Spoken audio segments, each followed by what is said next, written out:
This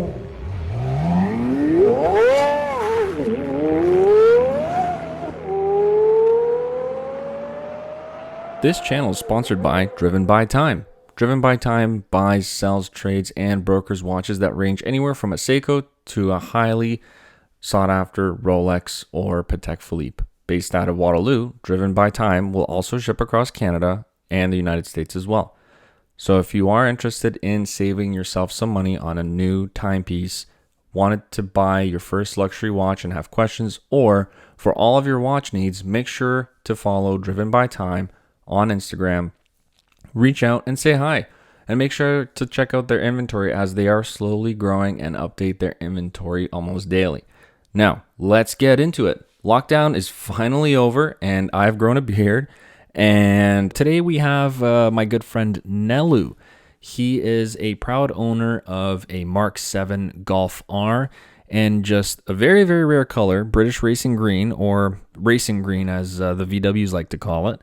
And he is an avid fan of everything VW, which includes obviously Audi and Porsche.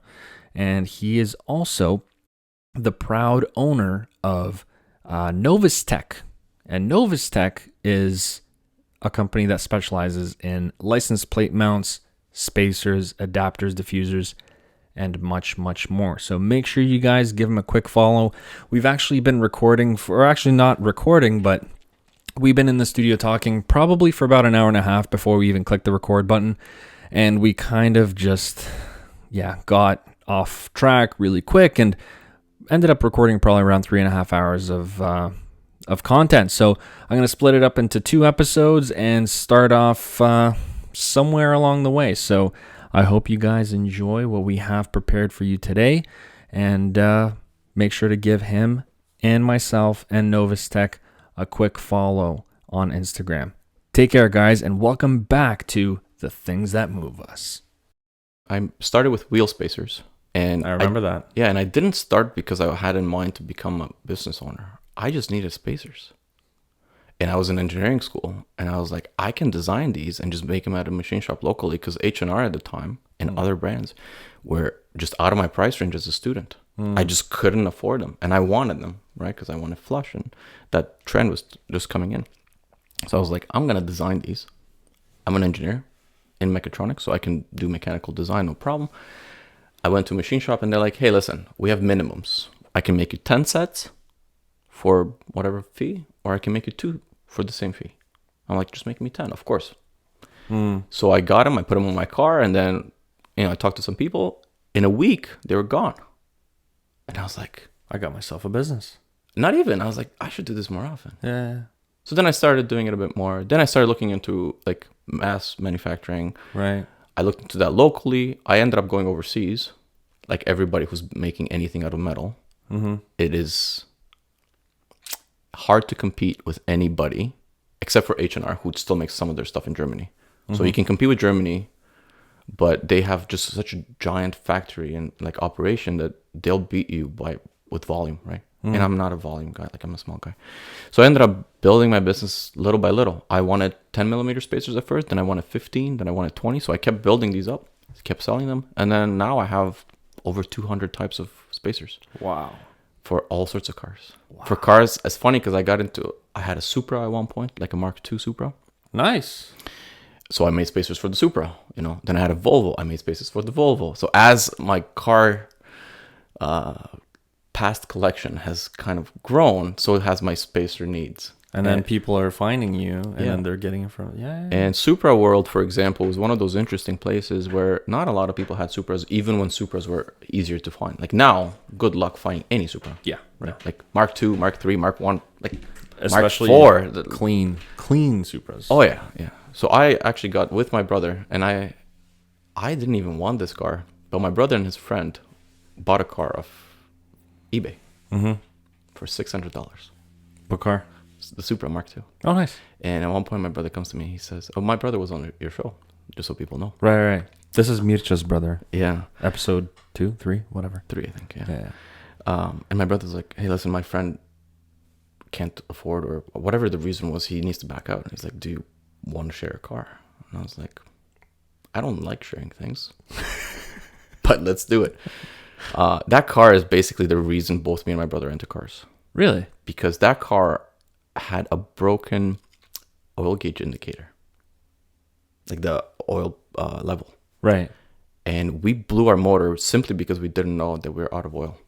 Wow. So this car had a 5 MGE. I don't know how familiar you are with the designations on the Supras, but the Mark II had a 5 MG version early, and then a 7 MG, and then a 7 MGTE, which is a turbo version. Mm-hmm. The power levels were like, modern standards are Just putting it laughable. to shame. Yeah. Yeah.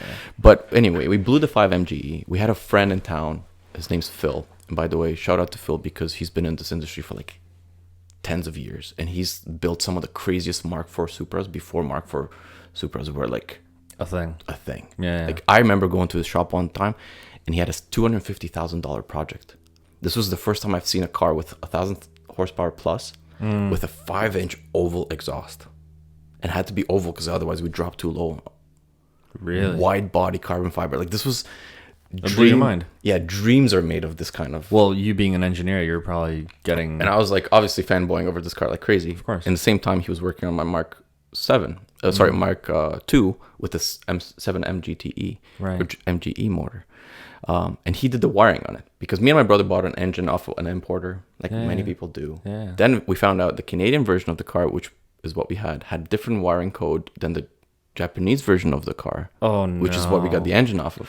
Then we bought a harness, but we found out the harness was from the US, which has a whole different color scheme. So like we were not able to basically wire this up. So we took it to Phil, and Phil did his magic and made it work. We ended up selling the car, obviously. And then one of the cool parts about this is when we were doing the swap, me and my brother were like young. We were working in my parents' single car garage. I still remember to this day, it was about 2 a.m. My mom comes into the garage, started yelling at us. Of course. What the hell are you guys doing? I'm under the car with the transmission sitting on my chest, just trying to hook up the transmission. And my brother's like trying to like shimmy the motor in such a way. Because it's not the easiest thing to mate them. No. And if you've ever done it, anybody who's ever done it knows that without the proper tools, which we clearly didn't have, like this is a near impossible task. So I'm under the car. My mom is yelling at us. I'm yelling back from under the car. We just need 5 more minutes. Obviously, we went to bed at like 4 or 5 a.m. But we managed to get it. But that's basically what got me and my brother into cars. Aside from the fact that my dad has been into cars his whole life. And, Right. Every Eastern European father likes German cars. Of course. Anyway, I don't even know where we started with this. But I was going to go to the other mods I want to do on the car. Right. But I don't want to cut it too short on that end. I kind of lost my train of thought. No, that's fine. We were talking about your car, and then we segued into Supras, which actually put a order in. Highly doubt that I'm going to get it. But my brother told me about it. The new one? Yeah. And I feel like, how we talked about rarity? Yeah. And I think that seems to be the thing that I'm kind of into, finding that watch that nobody can have or hard to find. Same thing with the car, condition, color, quantity. My brother told me about the Supra, the GRMN. Are they coming to Canada? I don't know. I put an order in. So I just like, hey, $500. I'll like put an order in, see what happens. I'm like you. I put my name down to a bunch of things. I put my name to the Taycan before the Taycan came to market. And you didn't get one? Well, I got it and I was like, this is way too expensive. Oh. Because initially they were like saying it's going to be about 70,000, right? Times 3. It ended up being times 3. Now, they are working towards a $70,000 model, by the way. They just announced recently, and I don't know the details, so I don't want to misquote, but in US dollars, $70,000 vehicle with rear-wheel drive only right now. But it's in the news all the time because it's breaking records left and right? Yeah, but you know what? A car with that much torque, rear-wheel drive, you're just gonna keep breaking loose. Well, they're gonna limit that. They're obviously these cars are meant to appeal to the racer wannabes, right? Like these are not the kind of cars that you go to the track with. So it's not somebody who's serious about tracking or a very capable driver. It's usually meant for the people who are like, I want a Taycan because it looks really cool. Just like the people who want the 911 Carrera, just a regular. It's a Porsche 911, but at the same time, those are not the guys going to the track with it. Or at least en masse, right? It's like the GT3 owners, the turbo model owners. Like people who buy the Targa, for example. You don't see those guys at the track, right? No. They just want a cool, fast car. And the Taycan is the same thing, right? The people who are going to go to the track are going to be probably the ones with the turbo model. Yeah, and if it's a Taycan, they're probably going to go on a quarter mile if they ever go. I like those cars. I can't help but like them. I have a few brands in my life that I kind of don't like I don't know why. Like But what? like Tesla is one of those. Like, by the way, I like everything they do, but I would never be able to like sit down and consider a Tesla in a serious way. There's just too many drawbacks, and Is it the price tag or no, it's too the much. fact that it's fully electric? It's not even that. I'm fully aware that probably in the next 5 years I will probably have to buy an electric car Don't say that. as a daily. Stop. Don't say that. I know Don't say that. it breaks my heart, but I do want a P car, for example. Right. So I don't see myself buying an electric P car unless it's a daily, and I somehow, came into money in some weird random fall from the sky type of situation, and all of a sudden I can afford a P car electric daily and then a GT3. And when you mean by P car, you mean Porsche? Yeah, Yeah. yeah. So It's inevitable that we're going towards electric, but the thing is, they still have to solve where we're disposing of the. there's of a the lot of batteries. issues. There's a lot of issues with The it. Canadian cold weather and how it just depletes the shit out of the battery life. Listen, Right? There's a lot of things, and for me, it's just the engine noise. There's nothing. for drivers, electric vehicles are far away from replacing a GT3. By the way, did you read the last GT3 news? No. I think it came out this morning. No. The new GT3, the 2021, just beat the old record Oh, okay. on the Nordschleife Really? by a significant margin. They actually beat the 918. Really? Yeah. So But the it 918, didn't beat the GT2. GT2. I don't recall. I skimmed through the article quickly. Because 918 is slower than a GT2 on a Nordschleife, but Probably. But GT2 is like a whole different beast. Yes. Overall, right? Like, I thought you were gonna say something crazy like, oh, like No, but what? Did you hear about AMG? Their new C63 is no longer a V8. what? Yeah, and they're not sure. And I hope I'm not getting misquoted, but I've heard some people say it's a 6-cylinder. Some people say it's a 4-cylinder. I am not surprised. Hybrid.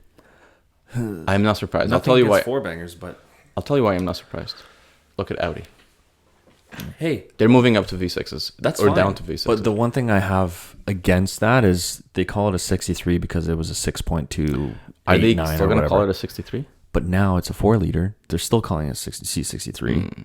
See, that I don't like. If they go down to a 6-cylinder or a 4-cylinder, can you imagine it's like a 2.2 liter and they're calling it a C63? I like Caymans, I liked the Cayman when it was a V6, but Cayman still comes as a 4-cylinder now, right? Which is crazy.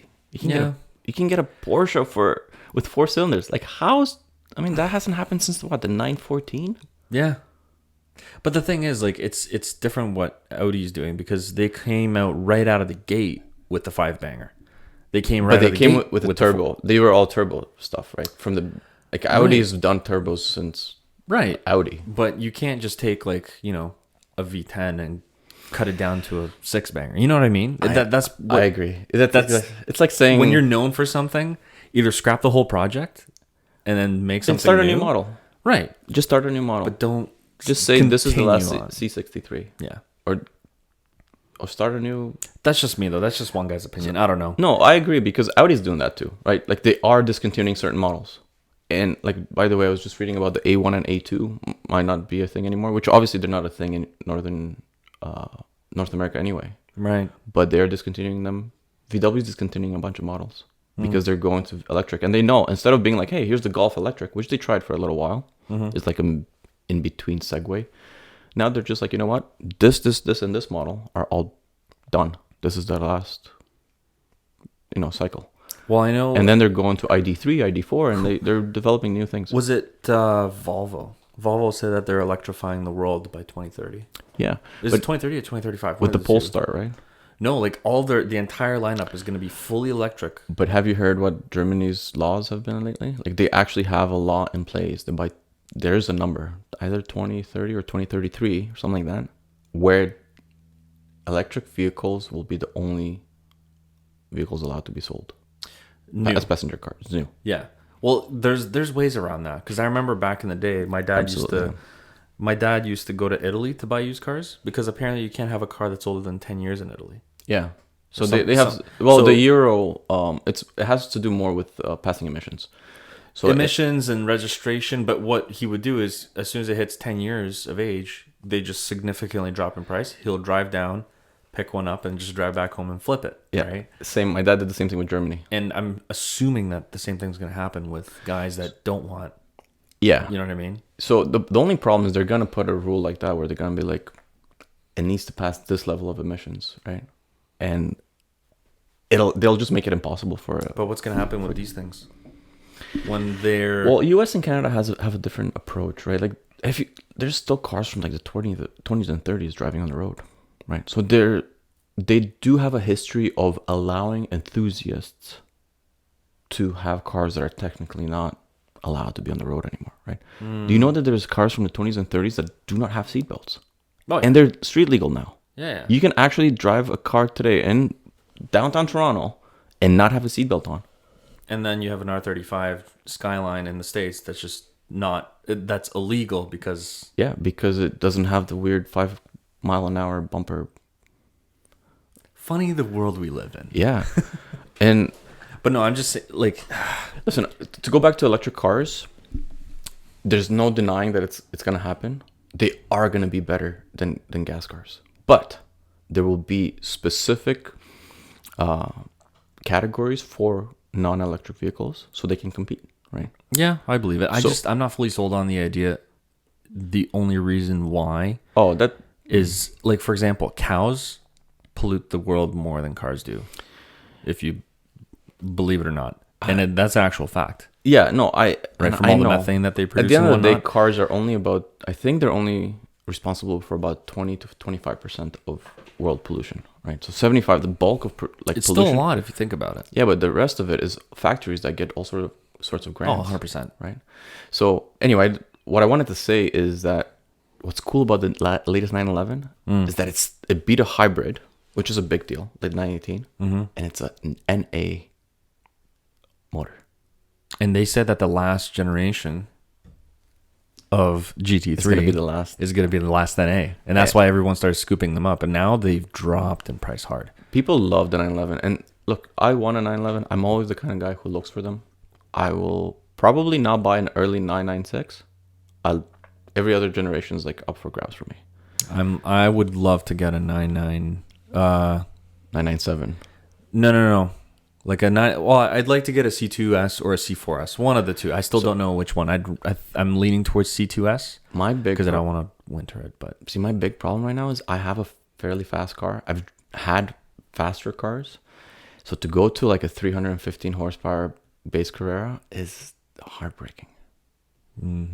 Wouldn't it be heartbreaking to have a 911 and a Golf R in the same and the Golf R is more and enjoyable. to be better in every way? Yeah. Well, you know what? It's not always about speed. No, it's not. But I And can power. go better sideways. Listen, I came sideways to your house, right? Like right now, I have to go outside and clear the inside of my wheels because they're gonna shake like crazy. Yeah. So I can't do that with a 911. It doesn't matter how little it really is worth. You're not gonna end up going crazy with it, right?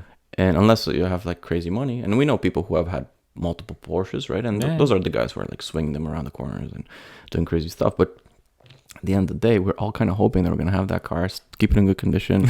Price goes up, and you get to enjoy a car and profit off of it. Right. That's why you buy a 911. Otherwise, you just buy a Cayman. Because let's face it, Cayman, the new Cayman S, is basically the same heart and spirit of the old 911. Yeah, I could see It's that. as small as these cars have grown, right? So a new Cayman is essentially the same size as an older 911. So it's a bit more nimble, doesn't need as much power. So yeah, you can have a 315 horsepower Cayman and feel a lot better. But is it the new? What's the new Boxster that like outperforms a modern M vehicle, like an M3, I think? Yeah, the S model. It's crazy. Yeah, it's insane with them. And they're four bangers. Yeah, It's yeah, like which the is even, 718s. is even crazier. And that's the whole point. Is like, yes, I can see the four bangers Listen, doing. I don't like the FRS, like the GT86. I hate it, and I love it. I I'm love on the same everything page. they try to do with it. I just hate the fact that there's no option for more power. There is. I've Well, driven for the 200 horsepower one, right. and I've driven my GTI back to back, and the GTI just feels so much better. So that car is actually designed when you pop the I know. hood. I know. It's designed for just plug and play turbo system. I know, but they never did it. But they never did it. No, well, they give you the option of saying, hey, if you want to boost it, here you go. Everything's already there. You don't have to, stay in your mom's garage until 5 a.m. I know. holding a training on your chest type of thing. It's just The sad part is the fast and the cool ones are still 2JZs, right? Everybody just throws a 2JZ in it. Which, anyway. I mean, why wouldn't you? 2JZs is not as hyped up as people As like. an LS motor? LS motors are overhyped up too. I feel like there's so many underrated engines out there. There are. But in the same time, I don't, we all go for power, and we live in a world where you're famous for 5 minutes for being the fastest or the first to do anything, right? Right. Next 5 minutes, somebody with more money is going crazy, right? But that's why you do it for you. So you have to do it for you. Right. But then it doesn't make sense to throw a 2JZ if you just do it. Like, unless you're like so crazy into 2JZs and you think, but what would be the reason other than 2JZs are bulletproof? They can be boosted easily. And they could shoot flames. Yeah. But I can make my Golf R shoot flames. I honestly can.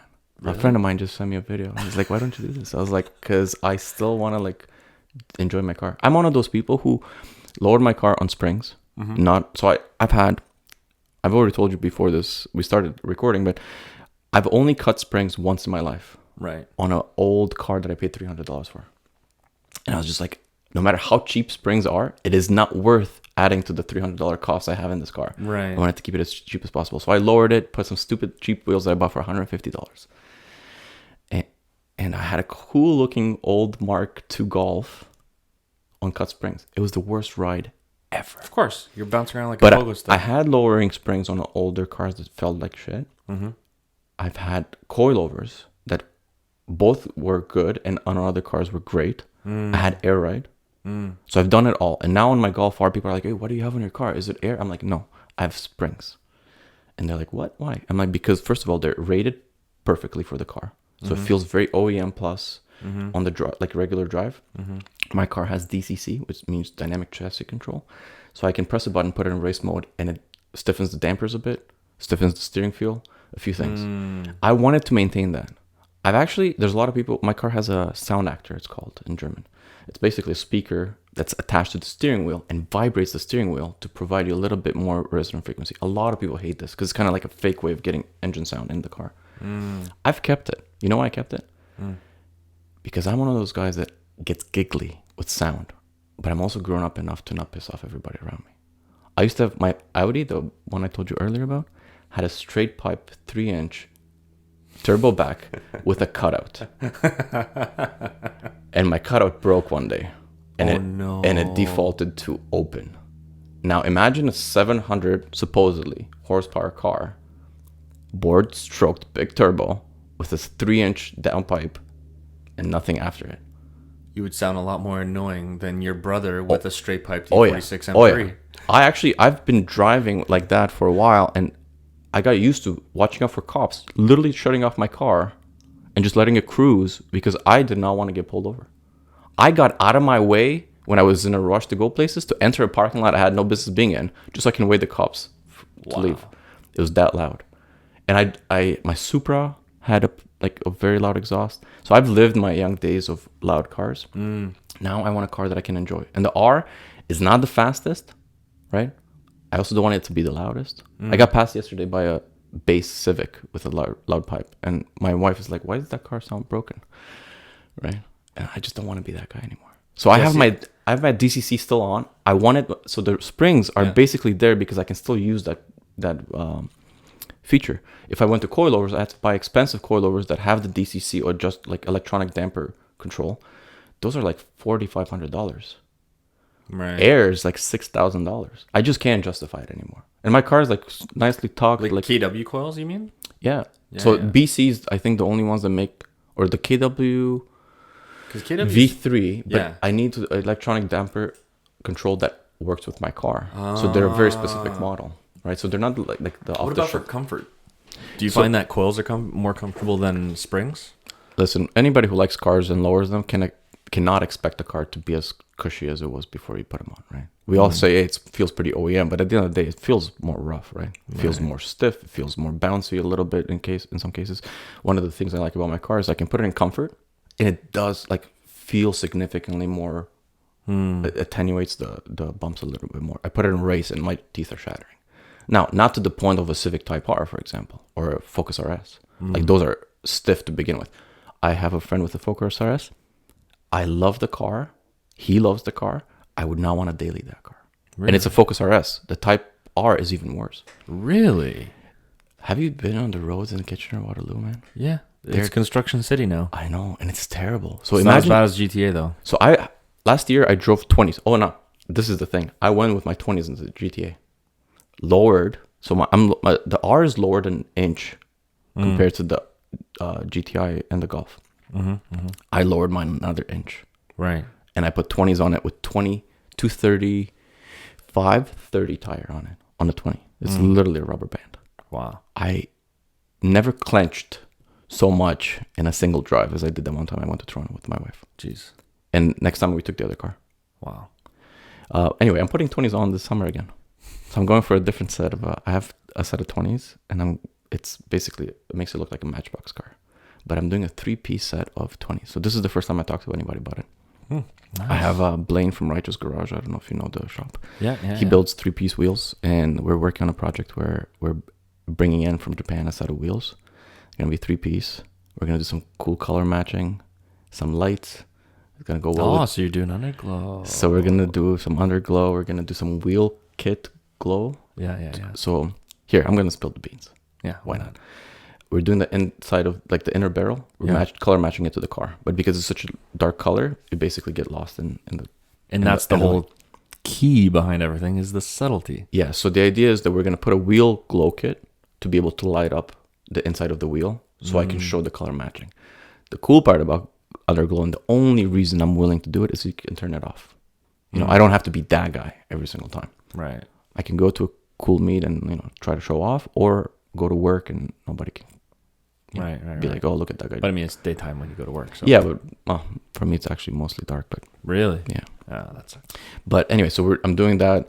We're gonna do probably a diamond cut face with a polished outer lip. Like I said, yellow Brembos from a Macan. Lowered roof rack with a nice fancy box. I'm gonna do underglow under the box.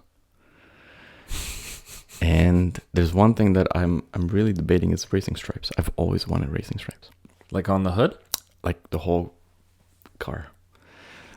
Like that goes across the hood. Yeah. But like across the whole car. Yeah, like the Viper style, 2 wide white In racing stripes. black? Oh, in white. Yeah.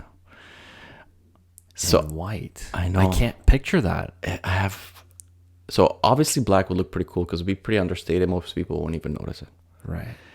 In white, it'd be like super in your face, and I'm having a hard time coming to terms that will be me for a while. That's not subtle anymore. No, exactly. That's not subtle anymore. Exactly. Right. So my car, first of all, the lip that I'm designing, I'm gonna rock it on the car. It brings the car to a clearance of only 3 inches, which sounds like a lot, but for a static car going on any drive, it basically becomes a scratching nightmare, right? Like I'm rubbing it all over the place. By the way, I broke the lip, my prototype, by going 80 kilometers an hour through a country road. But what did you hit? You know that clumpy snow that gets left behind? That turns into ice? Yeah. It's like the big boulders of snow, basically. Yeah. So the road I'm going on has a bunch of depressions, right? And the wind blows, so that snow always kind of stays there. Crack. And I have video of my dash cam showing before braking how much snow gets blown up by my lip. So this thing took a beating. I have hours of driving through heavy snow, so much so that snow's coming onto my hood. I had the scariest moment about 4 weeks ago, driving for about 10 seconds completely blind. I was on a country road testing my lip, right? And I'm driving, and this. What do you mean by testing? Like to see if it's gonna. So first of all, break? I just designed this lip. I wanted to test it to see what will it make it break. So the goal was always to break it, to find its limits. Okay. And the purpose is not to keep it over the winter. Like, you should not keep lips on the car in Canadian winters. No. You're inevitably gonna break them. None of them will survive, and the ones that will actually rip off your bumper with it. You don't want that. Like, you're better off. That is probably worst case scenario for that to happen. So my goal is to build a lip that's strong enough to break, to take some abuse, but weak enough that it doesn't rip off your bumper. Because once you rip off the bumper, now you have tabs to worry about, mounting points that don't work anymore. Like, that's an expensive fix. You're also running over your bumper. So that bumper's gone. And along with potentially other things. Who knows? I have a front mount intercooler in my car. Who knows? Right. Like, there's a bunch of things that can happen. So I was testing to see how much abuse will it take, with the hopes of being able to tell people, you don't have to take your bumper off, like your lip off, the moment you get the first snow. Because you know how winter comes in. It's like you get a bit of snow, then no snow. Right. So some people don't have time to even put winter tires on in time, and they have to run summers. Now, I obviously don't. I think that's silly.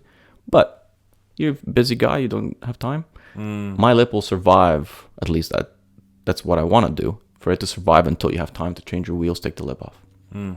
Anyway, so I was going obviously way too fast for this road, and there's a big poof of like white powder just blocking me. But that one scary moment is I was throwing snow with the lip. It was like throwing snow onto the hood so much that for 10 seconds I could see nothing. The windshield wipers were going, and I don't know. I had to open the door and look to the side to see where I'm on the road. Like, this is a country road. There's nobody around, which is why I allowed myself to do this.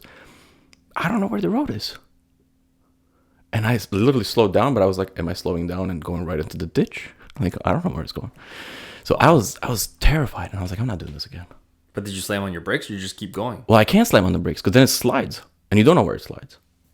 No, like when I say slam on the brakes, I mean like I started slowing down, but I'm going 80. Like, it takes on snow. Yeah. It takes a while to slow down for me.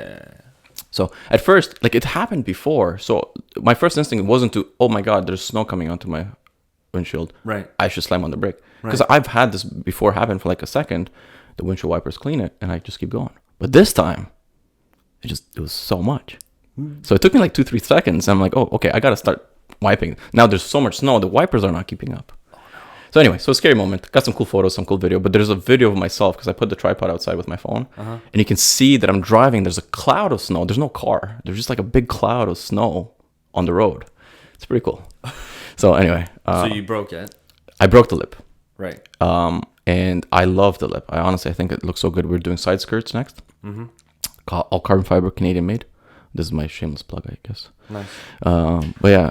And then we're moving on to a few more bits, like full rear carbon diffuser with a big wing that's going to look a lot different than everything else. So the idea is to just give people a Canadian-made alternative. There's already lots of people doing the stuff. But as you see from everything I've done, I make a license plate mounting kit. Not because I thought license plate mounting kits would be like a great thing to sell, but because I wanted one for myself. So now I don't have any holes in my bumper, hoping one day, Ontario government says no more front plates. And now I have an unabused, non-drilled front bumper. I don't have plates on the front of my S2. I tried. I just keep them. I tried that. You know how long it took me to get it pulled over? 30 minutes. Really? 30 minutes. I've driven by so many cops with no front plate. I know. Seeing a banana drive on the road, it catches eyes and never got pulled over. It's weird. I have clients who've been driving like that for years. Yeah. And then I have other people who are like, I get pulled over all the time. But also, I think it's because it's subtle. It's stock. It's not loud. Is yours loud? No. It's. I mean, if I'm on it and I'm in race mode, it is significantly louder than usual cars. But it's not like a Camaro.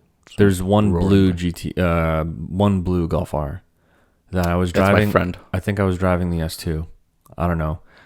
And I was approaching Fisher Hallman, and this guy like pulls up right beside me, gears down, and just shatters my eardrums. That's my friend David. It sounded so nice. I know.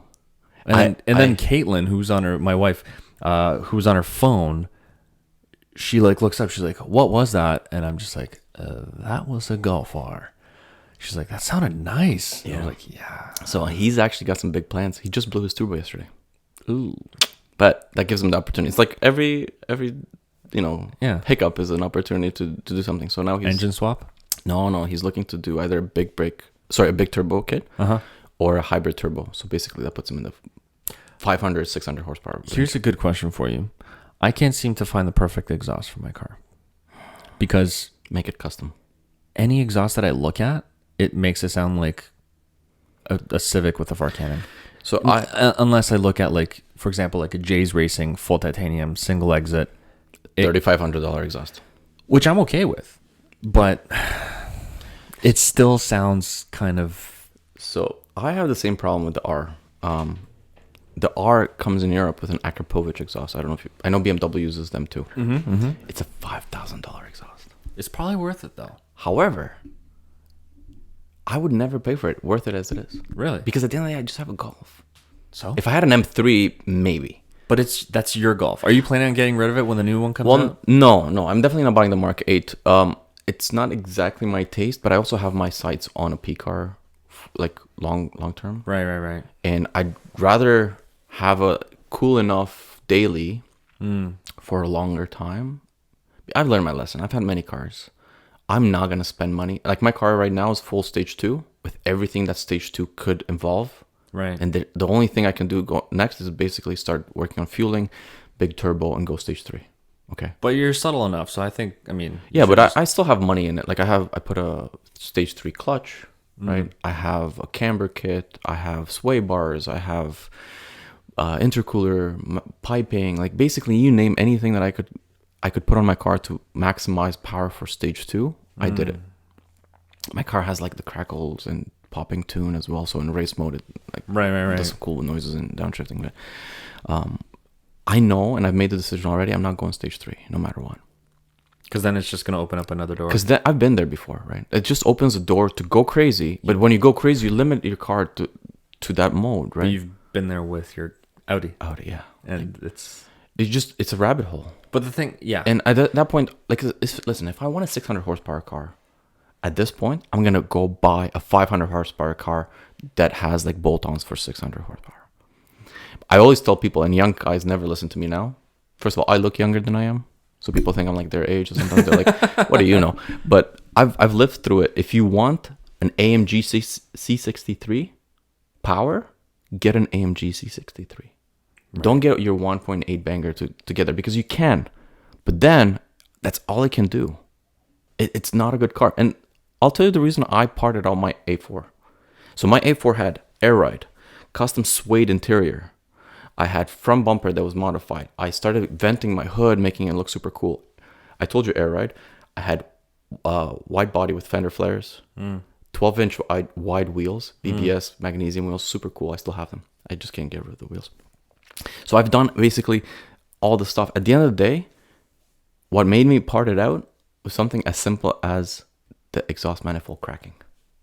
Because that's another thing you don't realize. You get power, you need to enforce all your mounts. Now you get NVH, which is noise, vibration, and harmonic frequencies all over the place. This thing is not nice to be in. It's a race car. Right. And that induces more vibrations into parts. Now, I had a custom-made manifold that cracked from vibrations. And that happens on race cars all the time, right? It just doesn't happen to dailies because they have nice and cushy mounts. Right. So now you have this car that's basically a race car on the road. It's not comfortable. It's loud. It vibrates. And all of a sudden you have an exhaust leak that you know is going to cost you $500 Now to it's just fix. annoying you. Now you just want to get rid of it. So at this point, I was like, this is it. I'm done. I remember to this day, I took it to work one more time and it was driving with an exhaust leak. And it was winter and I was drifting because this thing drifted like, it was the best thing ever. High horsepower, loud noises, going sideways. Can't beat that. My intercooler hose popped off. And I was like, that's it. I'm going home and I'm parting this thing out. Wow. There was just too many things. And it was my daily. I didn't have a replacement for it. I ended up buying multiple cars. The reason I have had so many cars is because I had this car as a project for so long that I just kept needing cars. Like, let's keep going. Right. That's why I had a Mini Cooper Clubman S. That's why I had my Touareg. That's why I had my Volvo.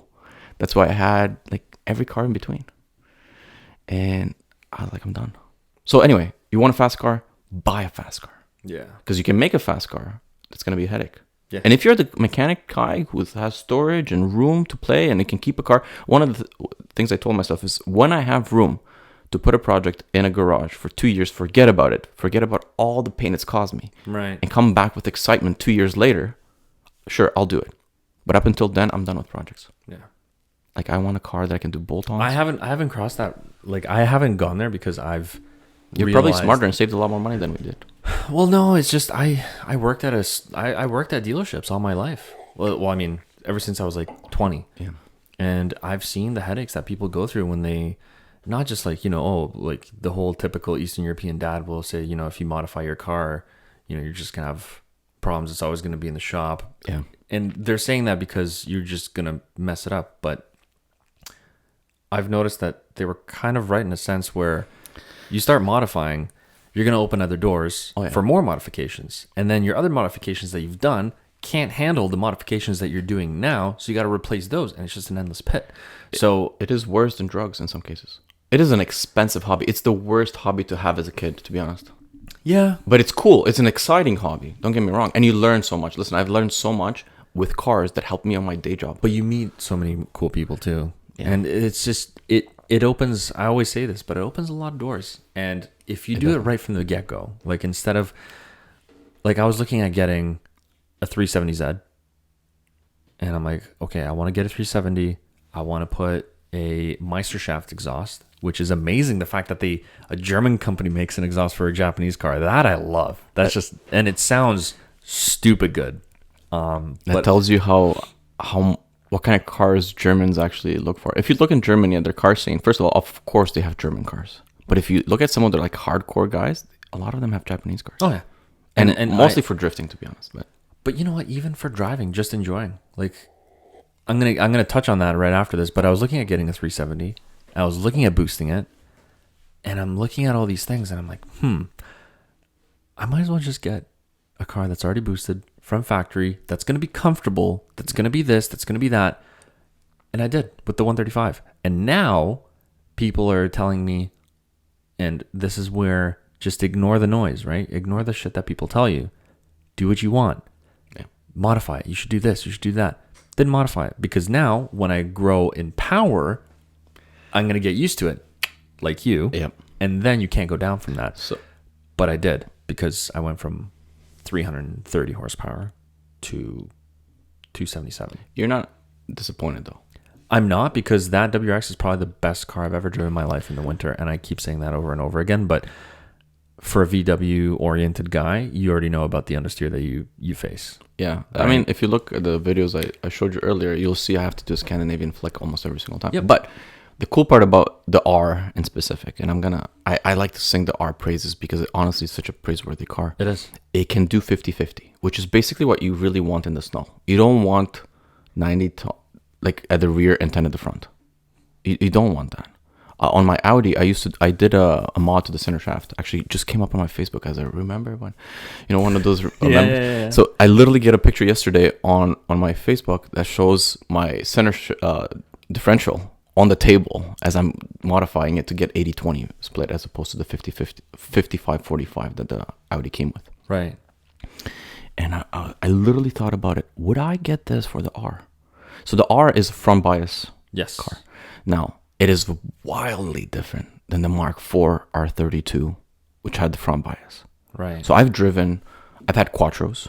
I've had the 4Motion on the Touareg, which is different than most 4Motions, but it is not a Quattro. It is still four-wheel all-time. And we're still talking about like a mechanical, all-wheel drive, but not electric, which is what your Golf R has. Which is the first one I've driven. I'm a bit spoiled. I have the best 4Motion system, electric 4Motion system that has come on any VW so far. Right. And I was a bit upset. I had an all-wheel drive Volvo where the center diff kind of broke, and it would take a lot of effort to kick the rear into gear, and they would only take up to 20% of the power. So Volvo had that too. Right. Volvos are known for crazy good all-wheel drive. Mine was utter shit. The R's, right? The Volvo R. Yeah. So mine was not good, but the R on my car is electronic. I cannot tell you how much it feels like a Quattro. Like, it does not feel like the front is slipping. Now, we'll always understeer, and it really depends the way we drive. All-wheel drive will understeer more than a rear-wheel drive in the snow. Yes. It doesn't matter if you have SDI. It doesn't matter if you have whatever you have. Yeah. The front will dive in simply due to inertia. Yeah, you can't beat that, right? Unless you're already. But you can learn to use that, and that's what I've done. When you do, it is the best. Yes. And that's why I'm singing praises to the R, because yes, it's 100% of the front until it slips.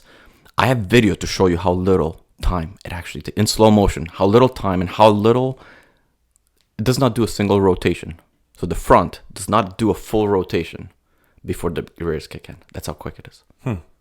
That's why when people like, and I have friends right now who have a B5 S4, which is like the end all be all of all-wheel drive, mechanical, Yes. with raw power, right? People love that car for that reason. And I enjoy my 7R just as much. I will comment on this. I have driven every single variant of all-wheel drive. And I'll tell you one thing right now. I cannot, I don't know how else to explain this, but the WRX with its symmetrical all-wheel drive, Yep. it cannot be touched by anything else. It is terrible. Now, when I say this, I'm talking about your traction's fully off and you're driving like an idiot.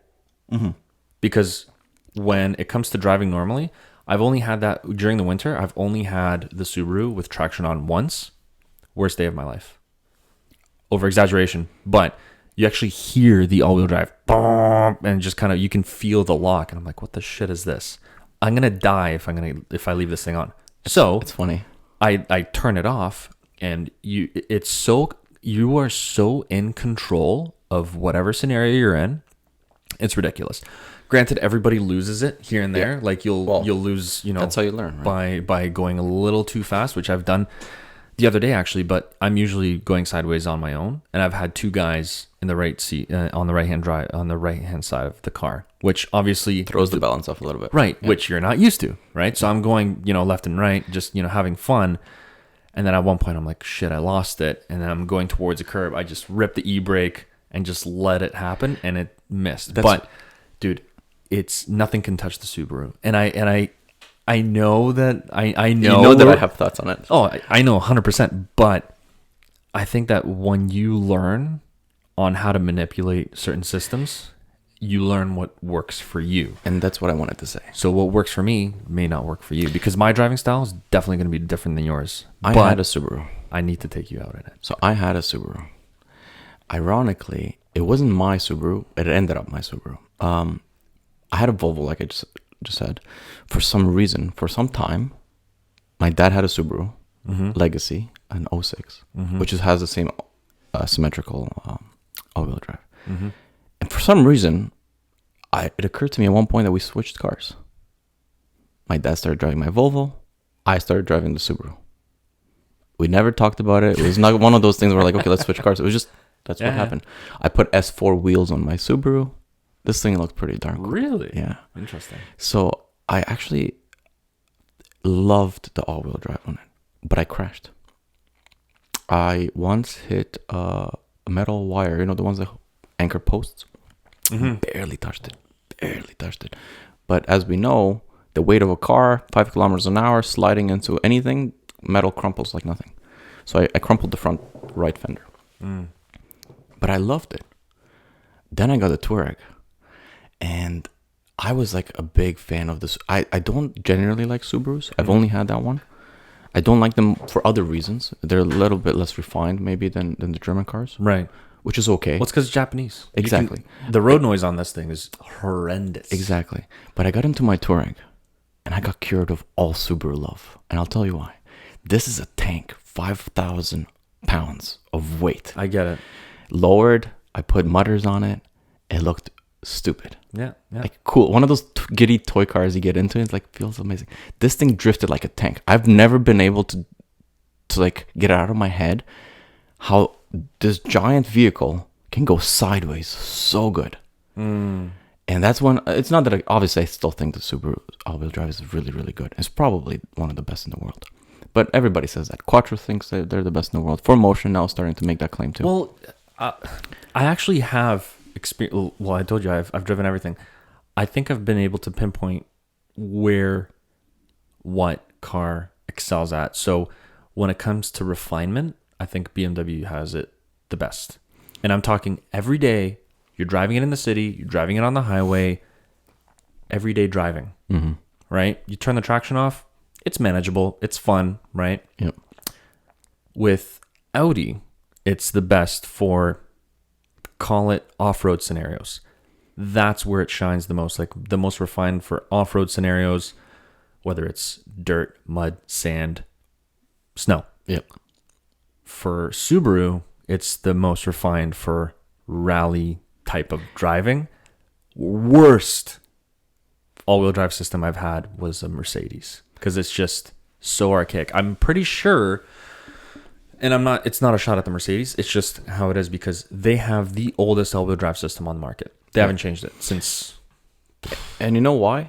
Because 99% of the people who buy these cars, They're driving it they will normal. never know. No. They'll just never know. But the reason why BMW always changes their all-wheel drives is because it's filled with enthusiasts. The same thing with Audi. They used to have a mechanical. They used to have mechanical. Now it's electric. Audi doesn't have mechanical anymore, right? Yeah. So, and same thing with VW, right? Used But to I have think mechanical. BMW one's electric now too, right? Yeah, they've been electric since. But you know like, why? early. Listen, I work with robotics. Like my day job is designing robots. Right. Electronics are so unfathomably quick Yeah. that people don't realize. People have this idea of, oh, if it's an electronic, it's gonna be a delay between this and. Blink of an eye. You know what? It is much faster than human reaction, Yeah. which is why everything's moving to electrical. Yeah. Because it is just that good. Now, obviously, you lose certain things. Like, for example, the vibrations don't translate through electrical steering racks, right? Like they do through a hydraulic one. Right. But they've managed to do that pretty well too. Yeah. I'm not a big fan. I still prefer hydraulic. Yeah. But listen, day to day, you're hardly ever going to notice. And that's kind of where as I'm growing older, this is what's really kind of downing down on me. All these things we get particular about, be it coffee, be it watches, it's all personal desire. The actual pros versus cons list is kind of BS. Yeah. I get but it. it is our individual desire. Like, for example, I think it's I habits. know. What you're used to. Exactly. I know a Corvette C8, like the fastest Corvette, is almost as fast as a Porsche and half the price, or maybe a third of the price. I know that. I can't help but want a GT3. And I can't put enough pros to it to justify the price difference, right? And it's the same thing for everything. It's like watches. We like watches. I'm not, I'll be honest, I'm one of the amateur pre-pro watch enthusiasts. Like, I like watches. I have some passion watches, and I don't have any serious watches yet. I want to have one at some point. But you can't make the justification for owning a $5,000 watch. Like, there's just nothing other than personal preference and just personal feeling that trumps that, right? Well, that's the thing. You can make a justification, but the thing is, it's kind of like a car thing. I'm just going to buy a Kia Soul. Why would I need... Hey, it's an appliance, right?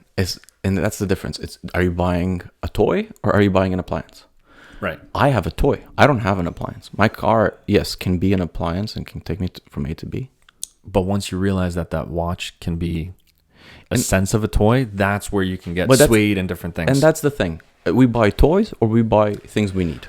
You know what? That's actually interesting that you say that because as an engineer, I find that you would love, if you ever dipped a pinky in the really extravagant watchmaking. I have. I just can't justify the price. No. Well, here's the thing. My dream watch costs $65,000 US. Yeah.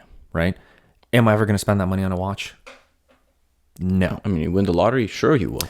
But not at the even pace then, we are. Even then, maybe. Right? But I'm telling you, and even me as a non-engineer, the fact that I actually am able to understand some of these things, how a watch works, like deconstructing, like, for example, the back of a Lang or a Patek, it is gorgeous. You can see, like, if you take a little loop, like a magnifying glass, through the case back of a Patek Philippe or like a Lang, it's like a little city inside, and you can see how gears are angled and how they just precision. It is insanity, and it's very, very easily correlated to a car. Well, anything that functions as in any sort of robotic way, right? Like a watch is a robotic device at the end of the day, right? Yeah, could be. A vehicle is technically a robotic device. I work with robots, and my definition of robots is way wider than most people. Like, people think robot is RoboCop, right? People think robot, and even the ones that are a bit more technical, they think, oh, it's just an automation robot that you see in the Tesla factory moving things around. Right. Those are robots to people. But robots, like, to some extent, your computer is a type of robot, right? More so on the watch world, because things move, things interact. There's gears. There's like There's wear and tear. There's wear and tear. And let's not even talk about the overwhelming finesse that you need in a mechanical watch and how small it is. Like have you seen some of the old Swiss makers, how they made some of this stuff back in the day? Oh, It is like, it's such a craft that it doesn't surprise me it's going away and it's becoming an automated thing. And, things are getting cheaper as a result. No, they're not becoming automated. That's the thing. They're still hand built. Most of their stuff is hand built. A lot of the machining is done through machining now. Yes. Yeah, which is... But if you look, assembly is still happening by hand, of course. Some of it is automated, which is why you can buy an automatic watch for $300. Right. Right. But I'm talking like for those watches that do cost $100,000, each gear is milled by hand. I know, it's crazy. Each gear is polished by hand. The little crevices from like a microscopic gear is all done. But it's insanity. Again, $100,000 for a watch. And it's the same for cars, right? Like we all value handcraft, like craft in general. When somebody's so good at something that they can pull off a watch or a hand-built motor, but they're usually underwhelming compared to their automated brothers, right? Right. A machine has gotten past the point where like we used to even bring it back to cars. We love manuals, and for a long time, one of the main pro manual arguments was it's better on gas. Right. That's not the fact anymore. It's faster to shift. That's not a fact anymore. Like those things have changed, right? You can get automatic, like basically anything robotic nowadays is better, faster, cheaper than anything a human touches. Well, to bring it back to your Corvette comment on why you would take a GT3, it's the same reason why, as much as I love, for example, an R35 GTR, I could never get one. Same. I'm exactly the same. Because it's too automated. It's too easy to drive. There's no driver's engagement. There could be if you're... I get it. I've been in one. It's exciting. Very exciting. Very fast. Beautiful. Even on the inside for me. As much as people say, oh, it's plastic, it's Japan. I love it. I agree with that, but it's still impressive. But it's just not as engaging as the other cars that I've driven, the other cars that you can compare it to. And that's why I feel like, for example, the S2000, it's kind of like trying to be modern in its own way with like a digital cluster, even though it's super retro. Yeah. Super slow, but it's super fast. It feels fast, but it's super slow. And right? I mean, those are different feelings, right? Like when you're in a 700 horsepower car whipping around the track, you're going to feel a lot different than a 200 horsepower car. Both feel fast. But what do you think is more fun? Listen, I've been in both. Like I've been in Mark II Supra, dedicated track car, fully gutted. You can hear everything, every vibration, pebbles coming in, hitting stuff. It was the most exhilarating feeling ever. Weeks later, I got into a an R35, right? Right. And it was just as exciting. It's very hard to compare them because you're definitely going faster. You're definitely getting whipped around more.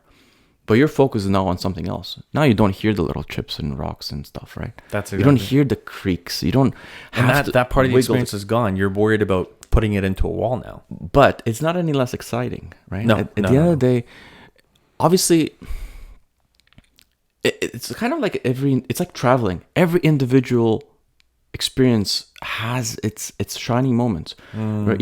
It's very hard for me. People ask me, which one's your favorite vacation? And I can pinpoint certain things. Like I liked Paris, for example, because I saw the Eiffel Tower. Right. And I visited Notre Dame before it got burned down. So that I can pinpoint it on those, but it's really not any less or more exciting than when I went to Banff. It's just a completely different experience. So that's how I look at these things too. I would love to get in the most I would love to go racing in a fully autonomous vehicle where I'm a passenger, there's nobody in the driver's seat. I would love to do that. Really? Because that would terrify me. Because of course, but the point is, it's such a unique experience, and essentially driving, being in under somebody else's control when somebody else drives. Yeah, did you notice how crazy it is compared to when you drive? Yes, it's just insane. They can be driving 50% at 50% less speed than you are, and I'm still more terrified than if I'm in the seat. All your instincts are like thrown off. Yeah, and that's how I look at it. Of course, there's things you can say. Mark II Supra was better than my Mark 7 Golf. There's definitely things that my Mark 7 Golf is better than my Mark II Supra. Now, to say that, yes, old stuff has more feeling in it, but the new stuff is pretty exciting too. So I'm one of those people who I'm trying to leave that door open as opposed to becoming a hipster, car so hipster. hard. It is very hard. It's so hard. I'll tell you what makes it very hard for me. I have perforated leather seats in my car, right? Non-cooled, just heated, and it's cool. I cannot, for the life of me, use this argument to anybody who doesn't care, because it's just nothing that they care about. But for me, it's such a sense of reward to like get into my car and I'm like, I got really cool seats. I get it. You know what? I think the Subaru opened my eyes in a lot of ways because I'm always selling stuff to people. You know, hey, navigation, blind spot. You get all these safety features. You get all this, right? To the point where I'm like, I ask myself, am I missing out? Am I missing out on all these things? Because I had my 1 Series, which had Bluetooth for me to talk to people, didn't have Bluetooth audio, and automatic windows. I hated that about my Mini and about my Audi, and I actually got an aftermarket kit just so I can listen to music. Oh well, that's what you do with the old Japanese cars. You just get an aftermarket deck. But where I'm going with this is, I've had all these thoughts like, do I want this? Because the Beamer had automatic windows, automatic sunroof, manual seats. Like, it was very, very bare bone. And I'm liking it, but I'm like, do I want the extra stuff? I get the WRX. Didn't care for it. Still don't. So that's where I'm like, now I'm just like, I just want something that's just so dumbed down, that has no options, just so raw. And the S2000 has exactly that. Let me contrast that with my experience. I've driven like very engaging manual, non-automated vehicles for most of my life, including the B5 A4. That's all I've driven pretty much. The only thing automated about that was the windows. Now, when you realize that you really like electric windows versus crank, is when you start realizing there's things that, as long as you get used to them, you end up liking them. Mark 7, for example. I didn't buy my Mark 7 because of its features. I bought my Mark 7 because it had power. It was all-wheel drive and it was manual, and it was a cool color. But then you learned more about it. My car has ACC, what's it called? Active cruise control. Right. So it follows the car in front. It has lane assist. Features that I hated at the beginning. Now I like them. I'm not going to buy a car based on these features, but as long as they come with, I will take it. My A4 wagon has automated liftgate. I press the button and the trunk opens. I would never shop for a car that has that just because it has that. When you replace your Golf now, and if it doesn't have your adaptive cruise control, I don't care. You won't care? Okay, No. that's good then. And That's that's what I want to say. Like, I get used to it and I like it. I was shopping for a car, or I am shopping, keeping an eye open at least for my wife's car, next car. We have a baby. Like I said, I want a bigger vehicle. Green Tacoma, but go on. The truth is, it's probably going to be an Atlas. I really like the new Atlas. The Crossport or the... No, I don't like the Crossport. I do like the full size. I also need the space for it. Right. But an R-line Atlas is really in my crosshairs. But I could not believe it. I'm in my car with my wife. She's driving it because we took it for a test drive. And I'm like, it's got active cruise control. It reads the speed limit. It tells you all the time the speed limit. Like, there's all these modern features that I'm not buying a car for. But now I'm in this car and it has it. And I'm like, this is pretty cool. Right? In the same time, by the way, I'm cross-shopping an older Touareg. Because I would like an older, like last generation Touareg.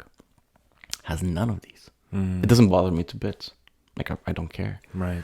Because it's a completely different vehicle. So, on the same time, yes, I loved the mechanical and pure raw cars that I had. But I'm also aware that as we're moving forward, there's just so many benefits to modern there technology. Is. It just dumbs it down. It is. And you know what the solution is? To have both. Yeah, I agree. Basically, right now, I'm not shopping, but I'm looking. And I'm not looking at 2020 911s. First of all, price is way out of range for what I can afford. Right.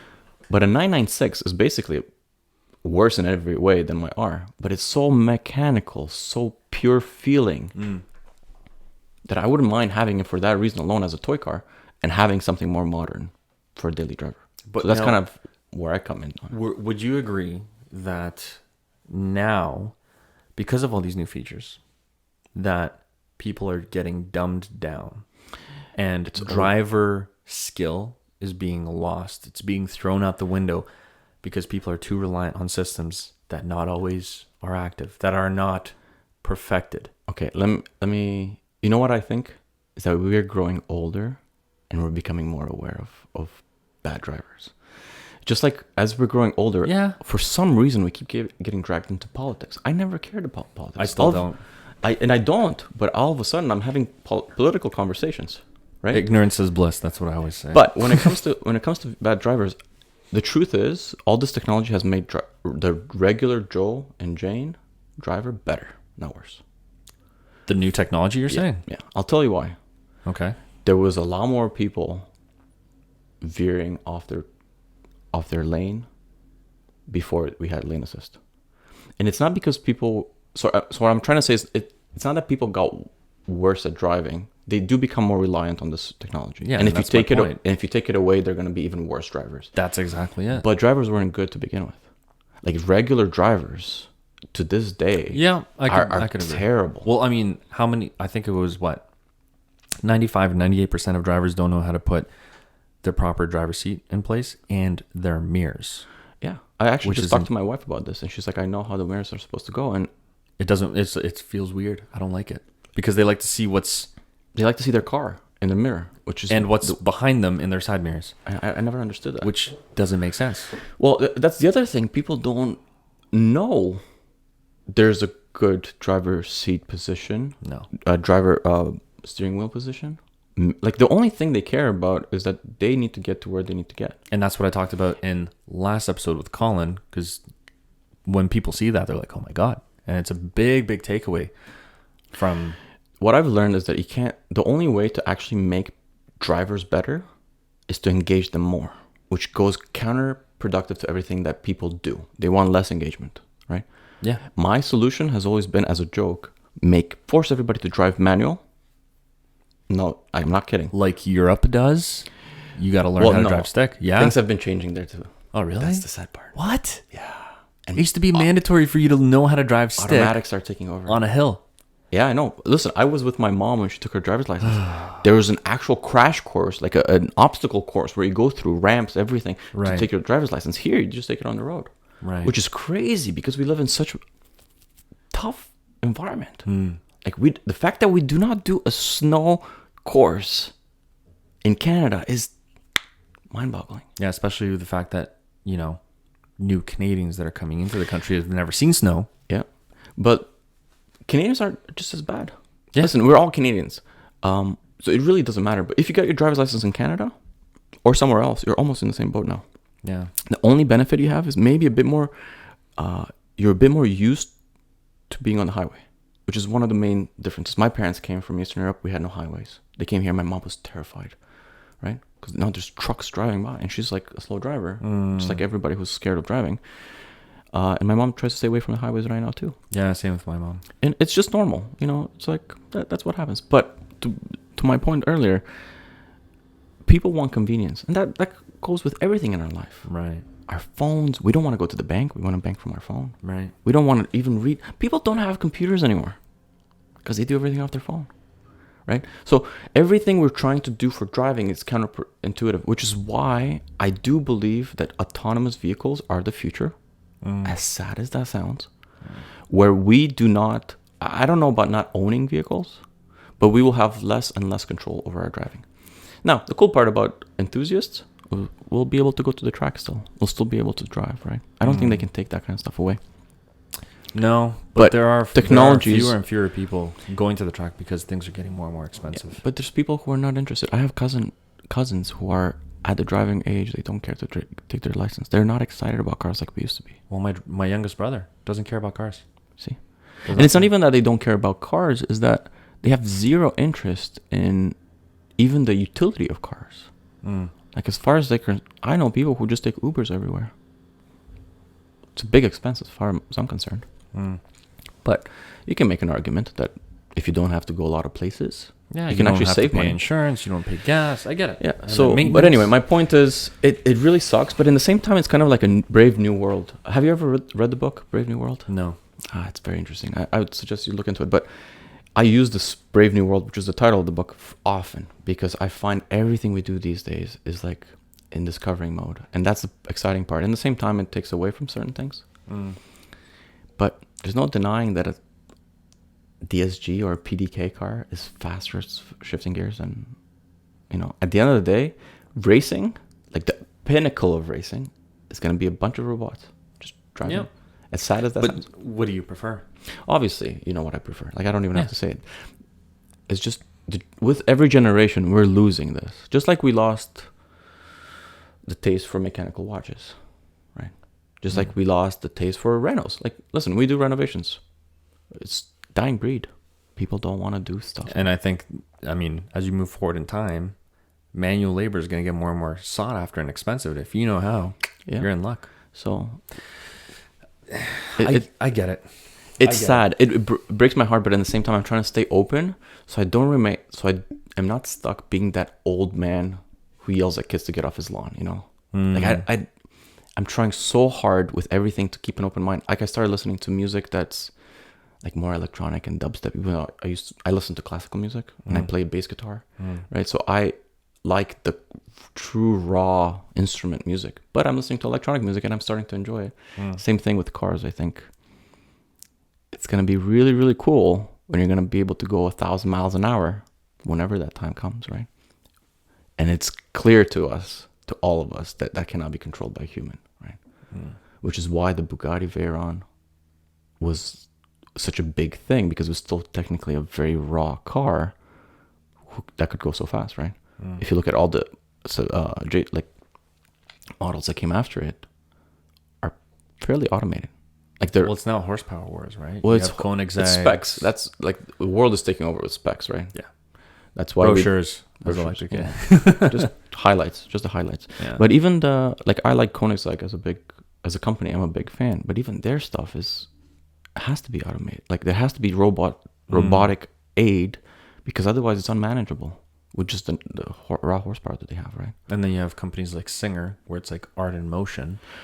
But that is art, right? But then you have the rally one that they just released. I saw that. Holy shit. But that's still art. The funny part is, it's still about the art. That's not going to be the best rally car in the world. No, God, no. But it's the freaking coolest. But I think it's just because, we can do it, so we did. I think that's the... Like, if you look at Zingers, all their cars are impressive as an individual car. It's a modernized old vehicle, essentially, is what it is. I would love to be able to afford one, but they all start at like 400K. Yeah, no. I would never. Well, I mean, it's I like always, RWB for the same reason. and I was just going to say, people are asking me, like, would you rather get an RWB or would you get a Singer?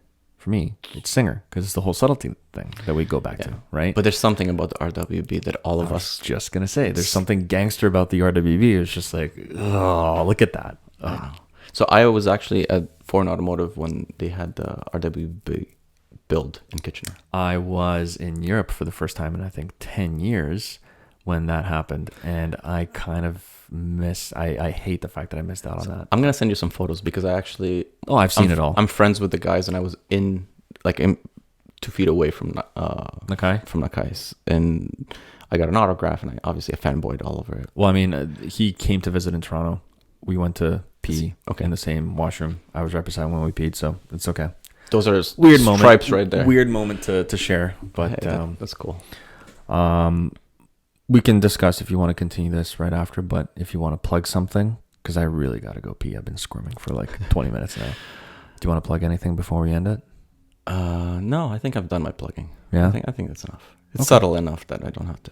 Well, we'll discuss if you want to continue on, but for now, see you next time, and thanks for coming, man. Thanks. It was honestly a pleasure. I feel like pleasure's mine. we've covered a lot of stuff. Oh, we did. We might cover more. Yeah. All right, Nelu, take care.